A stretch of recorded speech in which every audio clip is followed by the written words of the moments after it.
welcome to E-Town News, जहां आपको मिलेगा daily dose of Bollywood news, fashion trends, TV and social media से जुड़े हर अपडेट.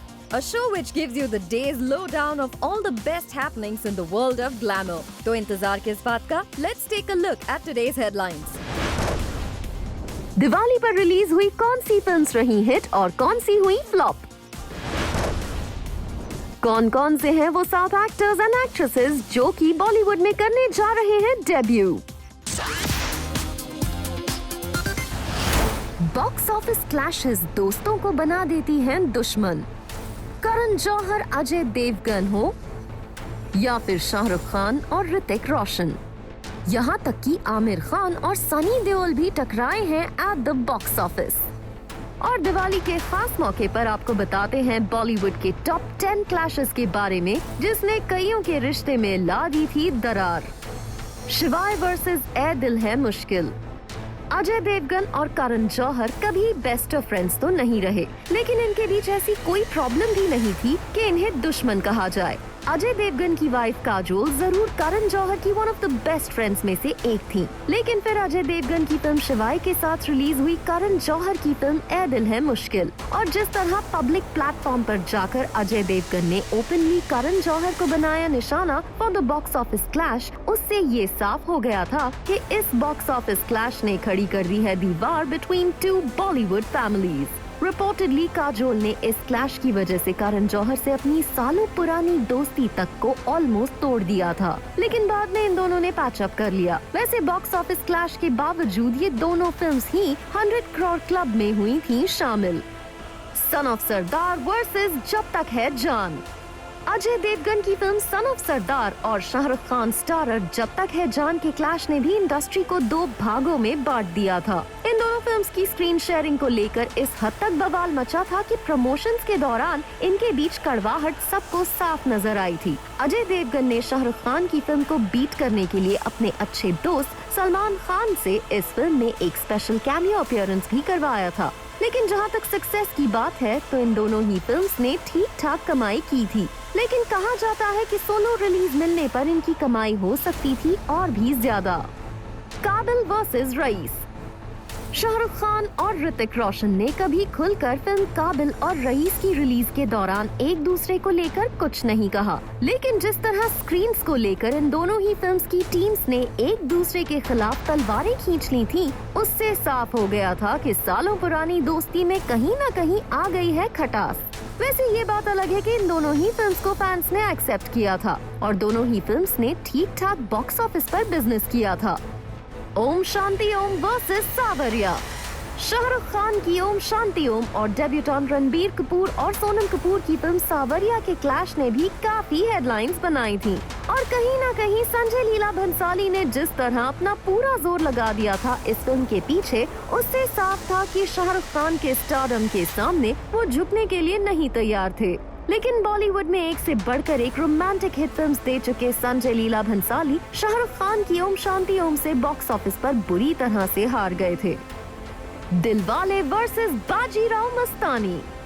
शाहरुख खान और संजय लीला भंसाली की एक और क्लैश ने खूब हेडलाइंस बनाई थी जब शाहरुख खान की दिलवाले और संजय लीला भंसाली की बाजीराव मस्तानी रिलीज हुई थी, और संजय लीला भंसाली शाहरुख खान को इस बार अपनी फिल्म की मास्टरी से बीट करने में हो गए थे कामयाब, और रणवीर सिंह दीपिका पादुकोण स्टारर बाजीराव मस्तानी एक बड़ी हिट फिल्म साबित हुई थी. शाहरुख खान ने रोहित शेट्टी के साथ मिलकर दिलवाले फिल्म को बनाया था और काफी साल बाद काजोल के साथ वो इस फिल्म में नजर आए थे, लेकिन इतने सारे एक्स फैक्टर्स होने के बावजूद शाहरुख खान संजय लीला भंसाली को बीट करने में नहीं हो पाए थे कामयाब. Don versus Jaaneman. Shahrukh Khan versus Salman Khan and Akshay Kumar की बॉक्स ऑफिस बैटल अपने आप में थी एपिक. इन तीनों स्टार्स के क्लैश ने बनाई थी खूब हेडलाइंस, लेकिन शाहरुख खान का स्टारडम उस वक्त इस हद तक पीक पर था कि उन्होंने सलमान खान और अक्षय कुमार के कंबाइंड स्टारडम को बीट कर दिया था एट द बॉक्स ऑफिस, और शाहरुख खान की इस जीत की काफी देर तक हर जगह बातचीत हुई थी. लगान वर्सेस गदर. सनी देओल और आमिर खान के बीच बॉक्स ऑफिस क्लैश एक बार नहीं बल्कि पास्ट में कई बार हो चुका था. ऐसे में उनकी फिल्म्स लगान और गदर जब बॉक्स ऑफिस पर रिलीज हुई थी तो हर कोई यही देखना चाहता था कि इन दोनों फिल्म्स में से जीत किसकी होगी। लेकिन ये दोनों ही फिल्म्स ऑडियंसेस को इतनी पसंद आई कि दोनों ने ही कमाई के बनाए रिकॉर्ड्स। और ये दोनों कुछ चुनिंदा ऐसी फिल्म्स हैं जिन्होंने क्लैश के बावजूद बॉक्स ऑफिस पर बम्पर बिजनेस किया। Bang bang versus Haider. Hrithik Roshan, Katrina Kaif starrer bang bang और शाहिद कपूर की फिल्म हैदर दोनों ही बिल्कुल अलग तरह की फिल्म्स थीं। लेकिन इन दोनों स्टार्स के बॉक्स ऑफिस क्लैश को लेकर काफी एंटिसिपेशन बिल्ड हो गया था। कमाई के मामले में ऋतिक रोशन कटरीना कैफ की फिल्म बैंग बैंग हैदर को बीट करने में कामयाब हो गई थी, क्योंकि इस फिल्म ने 100 करोड़ के आंकड़े को छू लिया था। लेकिन रिपोर्टेडली इस फिल्म का बजट इतना हाई था कि हैदर की 60 करोड़ की कमाई भी लोगों को ज्यादा लगी थी, क्योंकि इस फिल्म का बजट काफी कम था। ऐसे में ये डिबेट का इशू रहा है कि इन दोनों में से कौन सी फिल्म थी बड़ी हिट। वीर ज़ारा वर्सेस ऐतराज। बॉलीवुड के 6 एक्टर्स का एक साथ बॉक्स ऑफिस पर क्लैश बहुत कम ही देखने के लिए मिला है। लेकिन ये क्लैश पॉसिबल हुआ था जब शाहरुख खान, रानी मुखर्जी और प्रीति जिंटा की फिल्म वीर ज़ारा और अक्षय कुमार, करीना कपूर और प्रियंका चोपड़ा की फिल्म ऐतराज का हुआ था बॉक्स ऑफिस क्लैश। इन दोनों ही फिल्म्स का जॉनर एक दूसरे से काफी अलग था और ये दोनों ही फिल्म्स ठीक ठाक बिजनेस करने में कामयाब हो गई थीं। वेलकम वर्सेस तारे ज़मीं पर। अगर फिल्म अच्छी होती है तो बॉक्स ऑफिस क्लैश से दो फिल्म्स के बिजनेस पर कुछ खास फर्क नहीं पड़ता, और ये साबित हुआ था जब फिल्म वेलकम और तारे ज़मीन पर रिलीज हुई थी इन द ईयर 2007। ये दोनों फिल्म्स एक दूसरे से अलग थीं। जहां वेलकम में था कॉमेडी का तड़का, वहीं तारे ज़मीन पर थी एक इमोशनल स्टोरी, और ऑडियंसेस ने इन दोनों ही फिल्म्स को दिया था जमकर प्यार। बॉक्स ऑफिस क्लैशेस से कई बार फिल्म्स को नुकसान जरूर उठाना पड़ता है, लेकिन ये भी कई बार देखा गया है कि अच्छी तरह से बनाई गई फिल्म्स एक साथ भी रिलीज होती हैं, तो फैंस इन फिल्म्स को देखने जरूर जाते हैं।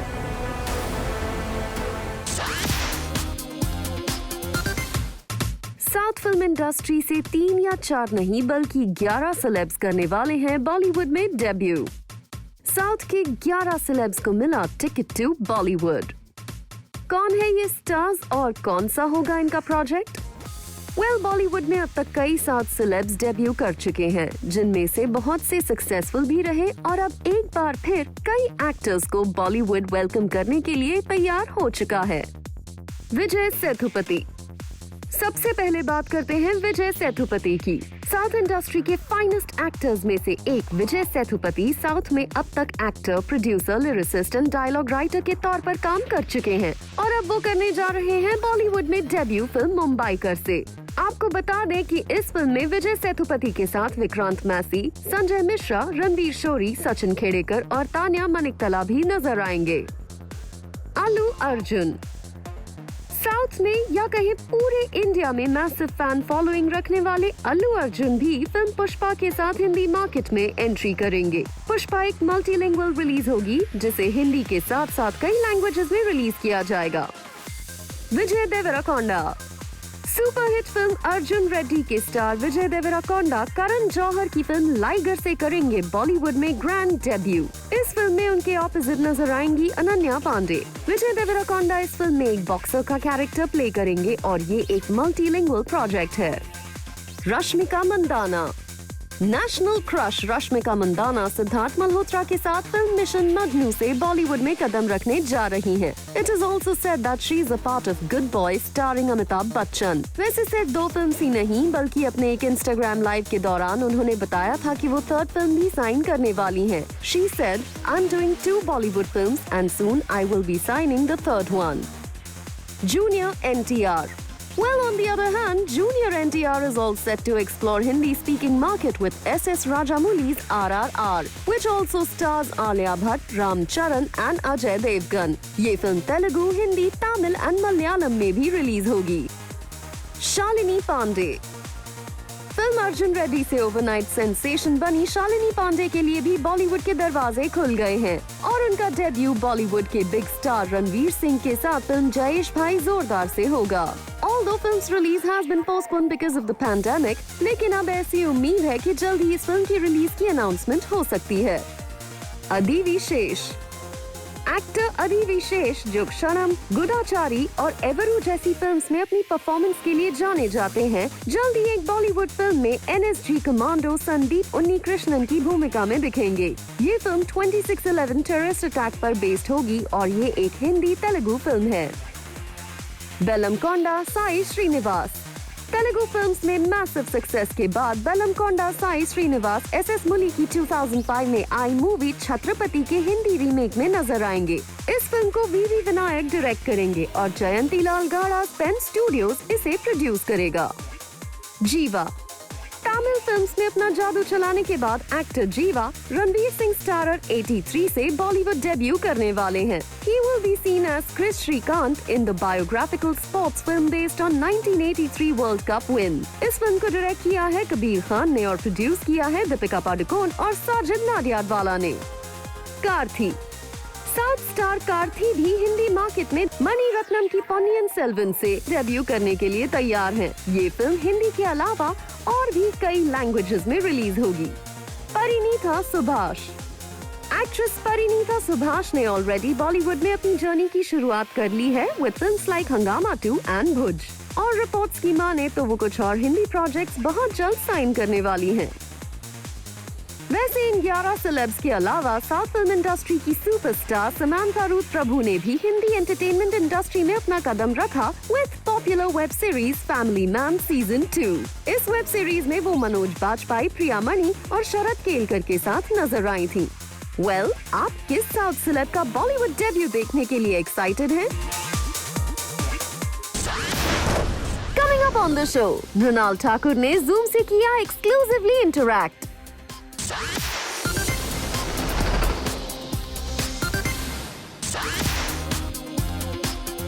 Hello everyone, I'm Rudrani and welcome to Speak Easy. Today it's a Diwali special. My guest today is extremely talented. She's a woman of substance. She's been always making sure that she follows her own heart and she is proud to be who she is. I'm talking about the beautiful Mrinal Thakur. That was quite an introduction. Thank you, Rudrani. I know, but every word is true. You have followed your own heart. नहीं तो कहाँ होता है happen?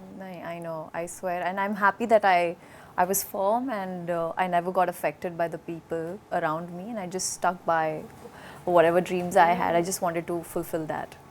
And look at you today. Yay! Yay! Yay!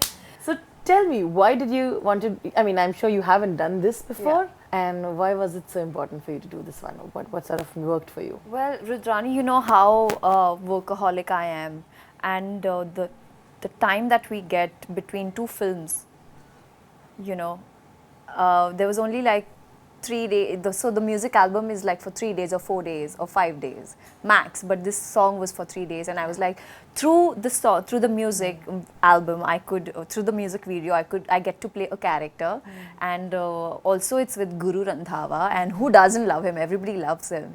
So the first time I heard the song, Bhushan sir made me hear the song and the beats, the lyrics, the music, everything was so beautiful. It just felt like I actually got goosebumps when I heard it for the first time. And Ashish, who's our director, he kept explaining the way he's visualizing it. So having all those you know, montages and imagining those montages in my head, I was like, I want to be a part of this one. And the fact is, the interesting thing was we were shooting in Kashmir. So this was the first time we were exploring Kashmir. I was exploring, this is the first time I saw snow in Kashmir because every time I went to Srinagar, it wasn't snowing. So it was quite an experience. A man with his arms stretched out like SRK and you my wearing God. gorgeous clothes in snow. Oh my किसको नहीं God. करना था ना? किसको नहीं करना है है ना? And chiffon sarees, which Chiffon was sari. very typical Yash Chopra. Yeah. है ना? Yeah, I mean, I honestly, like, through this song, itni thand thi Rudrani, it was so cold over there. Just, we were lying on the snow and we were literally dead after that. You were like, jaldi khatam kar. Yeah, and also, Guru and I, we both were laying on that on the ground and it was -8 degrees and we, you should see pre-roll and after cut. Cut bolte hi, the entire team used to run towards us with, you know, those jackets and, you know, something they would make us feel warm. Bachalo, like, mar gaye hum. But it was worth it. The only thing that kept playing, like I kept telling myself that Mrinal, whenever the song comes out, it's going to look beautiful. So it's worth it. It's worth it. And people think being an actor is just being glamorous. No, yeah, I just, honestly, you guys don't know that our call times are for a 6 p.m. We have shift timings which are very weird. Also for a 7 p.m. shift, 7 a.m. shift, we have to start, we have a pre-call of like 2:30. We wake up at 2 o'clock in the magic night. hours? Yeah, oh my god, and for the magic hour. So it is not easy, it's extremely difficult, but I must love my job really very much to go through that sleepless night and feel cold in the snow. Yeah. But I mean, talking about Diwali, this time what are your plans? And also, I'm sure everybody has their own Diwali memories. Yes, I have a lot of memories. My Diwali plans, since you asked that first, I'm going to answer that one. I have taken holiday from the 1st till the 6th. So important. It is very Actors important. need to do that. I know you're made to feel guilty for doing that. No, but I think festivals and these are the special occasions. What do we work hard for? In order to provide, in order to, live our best life. And if I'm not living my life with the people I love the most, then there's no point. So I made sure that I am spending my Diwali with my family this year. Last year I missed it. Last year also I missed it. So this year I made sure that I'm going to be with them.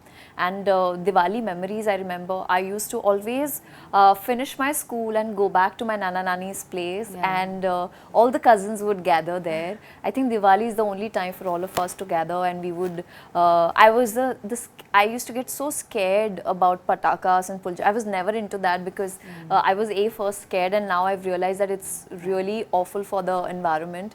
But the chakli and the shankar pare and the shev and the laddu, oh my god, we used to hog. We used to even chori, like chori karte the. We used to like hide and eat it. Those are my favorite memories. Like Nani's house was like the best thing that happened to me during Diwali vacations. Do you go to Diwali parties and play cards? It's not there in Marathi culture. Yeah, that is so when I moved to Mumbai, and that's when I explored that. Oh my god, like they play cards and all, which is very interesting. So I love doing that. You win or you lose? They say if you win at cards, then probably you're unlucky at love. I am not so good at it. I always lose. That is why you're lucky in love.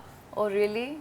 Boom. Boom. Yeah. Man. Yeah. I think more than me, my mother is very conscious about what I'm eating, because she knows that I have to work really hard when I get back from the vacation. And so then she'll set. Yeah, and then she'll make sure that I eat, but I only taste. So you know how that tasting happens? Yeah. So now that's one thing that I miss. I'm So such a cute. foodie, but I'll make sure that I work harder.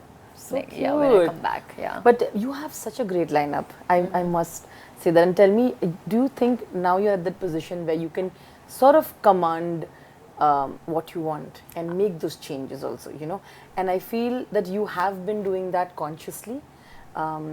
And which is great.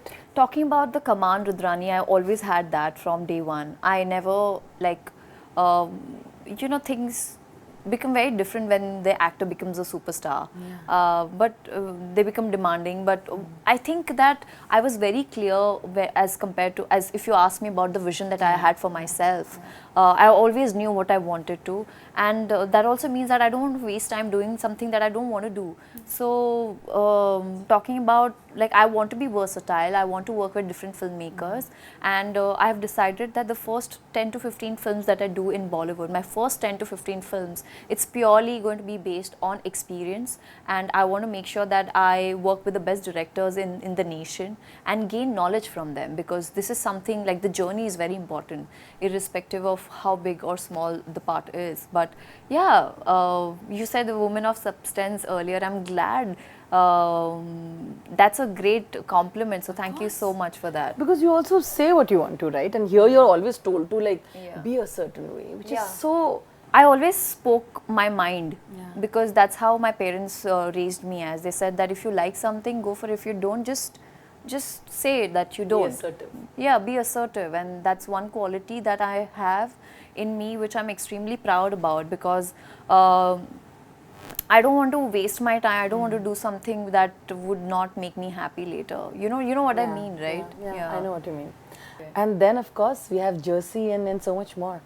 Tell me a little about what's coming up and how excited you are So about we that. have, of course, Dhamaka coming up, and Jersey is going to be out on the 31st of December, which I'm extremely happy The and proud theatres. of. In the theatres. Finally. So finally, I'm very happy that the theatres have reopened, and all the best to all the movies that are going to release in the theatre. All right, on that note, thank you so much. Thank you, Rudrani. All the best for the song. I think it's beautiful. Thank and you. you look stunning in it. And happy Diwali. Happy Diwali. And I would like you to wish everybody Yes. as well and tell them a little message for them on Diwali. Yeah, so guys, I have a small message for you guys. Happy Diwali first of all, and please do not burst crackers because it's not really good for our environment, especially with whatever is going on. We just want our mother nature to heal, and thank you so much for doing that for me.